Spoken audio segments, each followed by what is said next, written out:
Hello, welcome to my channel. I'm Veronica Nicole, and today this video is going to be me showing you how to master your wash days. So the first step in washing your hair is detangling. This is such a crucial step because it sets the stage for a smooth washing experience. You always want to make sure that you do this on wet hair and definitely in sections so that you can do this smoothly. I have a detailed video on my TikTok and the link is in the description below. The next thing that I like to incorporate in my routine is a scalp treatment. Not everyone needs this, but it is beneficial for those with scalp conditions or if you just want a spa-like experience at home.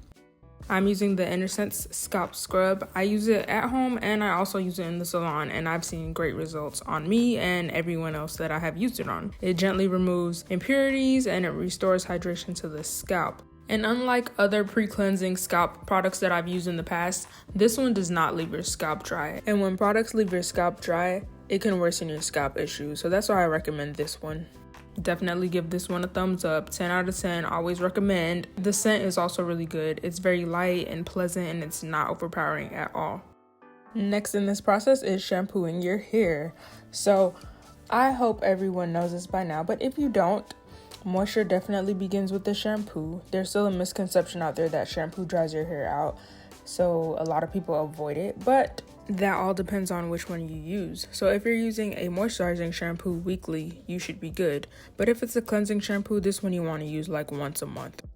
So let me get into the steps. So as you've seen, I've sectioned my hair in half, and then I like to work on one side and then do the other side like after. So what I'm doing is pretty much smoothing the shampoo into my hair, but I'm doing this in small sections.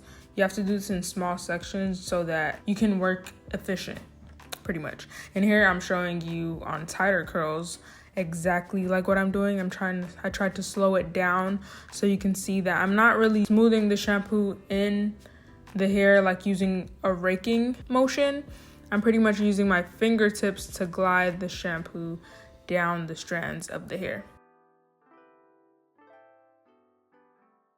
And here I am doing it again on my hair. My hair is much looser, so that's why I like to show another texture so you can see that it works on all textures pretty much. And with this technique, it prevents tangles, making washing less stressful. Like, you can train your hair to do anything. So when you're concentrating on gently detangling as you shampoo, it reduces the tangling over time, which will then speed up your wash routine. So once I get the shampoo all through my ends and I can like really glide my fingers through, I then go in and agitate my scalp or scrub my scalp with my fingertips.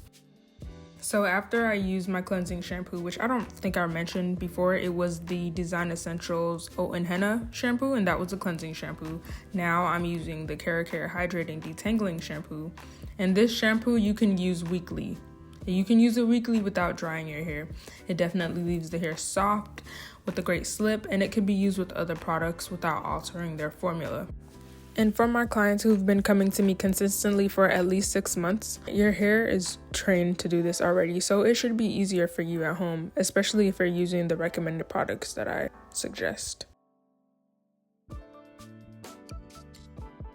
So I apply this in the same way. I section my hair in half and I work on one side, then I work on the next side and I apply the conditioner on the ends and then gradually work my way up to the roots.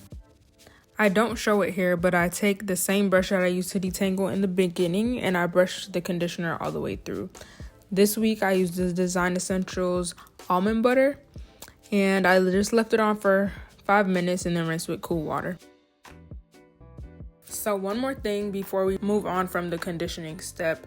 It has been brought to my attention that some people skip the conditioner and go straight into leave-in conditioner. I can see where you may have thought that would make sense, but I'm sure if you're doing this, you're experiencing dry hair and breakage. So let me tell you why conditioning is important. It's very crucial because it restores the hair's pH. So basically when you're shampooing the hair, the pH of your hair rises. You always want to neutralize that back down, and that is where the conditioning comes in. It also seals the cuticle and it controls frizz. So when you skip conditioning, it's going to lead to porous hair, frizzy hair, dry hair, and guess what all those things cause? They cause breakage. So we don't want to skip conditioning, okay? Leave-in conditioner is just not enough. And then now we're going to style. So my go-to style is a wash and go, but we call this a hydrate and define now because it's not as quick as just washing and going. But I think it's definitely worth it for like the best results. So the way this goes is you want to apply the products in a specific order for the best result. So first I begin with applying a moisture-rich product. This is going to hydrate your hair, nourish your curls, and it's going to create a solid base for styling. So the first product that I'm using is the Mizani 25 Miracle Cream. I swear by this product. This is a really good leave-in conditioner. So when you're selecting your product, you want to opt for ingredients that have either glycerin, aloe, or hyaluronic acid. These are all known for their hydrating properties. You're going to apply the product in small sections on wet hair. More water means a better application and hydration. So I'm using a leave-in conditioner as my first styler, but your initial styler does not have to be a leave-in. It pretty much all boils down to how you want your results to feel, how you want it to look, and how long you want it to last. I personally prefer my curls to be soft and fluffy. I don't really like that hard cast because it makes me look like a wet dog and my hair stays like that for way too long.